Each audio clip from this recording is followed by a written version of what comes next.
ఏపీలో టీడీపీ శ్రేణులు తీవ్ర అసంతృప్తితో ఉన్నాయి.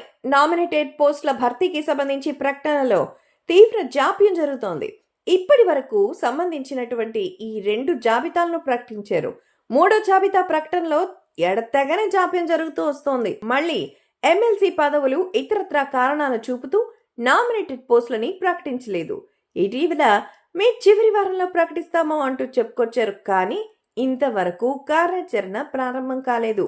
మరి కనీసం కసరత్తు కూడా జరగడం లేదు. దీంతో ఇప్పుడు ఇది కూడా డౌటేననే మరి తెలుస్తోంది. కూటమి అధికారంలోకి వచ్చిన వెంటనే నామినేటెడ్ పదవుల భర్తీ ఉంటుందని అంతా భావించారు. కానీ అప్పుడు కూడా పదవులకి చాలా ఆలస్యం చేశారు. దీనికి తోడు 3 పార్టీలకి సర్దుబాటు చేయాల్సి ఉండడంతో చాలా మంది నేతలకు మొండి చేయి చూపించారు. చైర్మన్ పోస్టులకు ఆశించారు. కానీ డైరెక్టర్ పదవులతో సరిపెట్టుకున్నారు.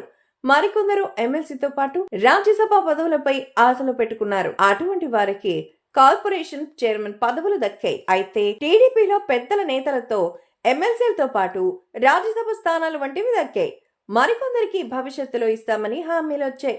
మరికొందరు ప్రథమ శ్రేణి నాయకులకు రాష్ట్ర స్థాయి కార్పొరేషన్ పదవులు దక్కాయి. ఒక స్థాయి గల నేతల వరకు పర్వాలేదు గాని మెజారిటీ పదవులు పోయాయి. కానీ ఇక ద్వితీయ శ్రేణి నేతలకి ఇవ్వాల్సిన పదవుల విషయంలో మాత్రం చాలా జాప్యం చేస్తున్నారు సీఎం చంద్రబాబు. దీనిపైనే పార్టీ వర్గాల్లో అసంతృప్తి వ్యక్తం అవుతోంది. ప్రధానంగా అర్బన్ డెవలప్మెంట్ అథారిటీ చైర్మన్ పోస్టులు ఖాళీగా ఉంచారు. వాటిపై నేతలు ఎక్కువగా ఆశలు పెట్టుకున్నారు. మరోవైపు ప్రాథమిక వ్యవసాయ పరపతి సంఘాలు, హాస్పిటల్ అభివృద్ధి కమిటీ చైర్మన్లు, ఆలయ ట్రస్ట్ బోర్డు, మార్కెట్ కమిటీ చైర్మన్లు, డీసీసీబీ, ఆఫ్కా పదవులు ఇంకా ప్రకటించలేదు. ఆ మధ్యన నేతల నుంచి దరఖాస్తులు కూడా తీసుకున్నారు. కానీ పదవుల భర్తీ విషయానికి వచ్చేసరికి మొండి చేయి చూపించారు. దీంతో పార్టీ శ్రేణుల్లో అసంతృప్తి మాత్రం కనిపిస్తోంది. కూటమి అధికారంలోకి వచ్చిన తర్వాత పెద్ద నేతలకు పర్వాలేదనిపించిన చిన్న నేతలకు మాత్రం ఇబ్బందికర పరిస్థితులు తప్పడం లేదు. మరి నామినేటెడ్ పదవుల భర్తీ అనేది ఎప్పుడు చేస్తారో ఇక చూడాలి.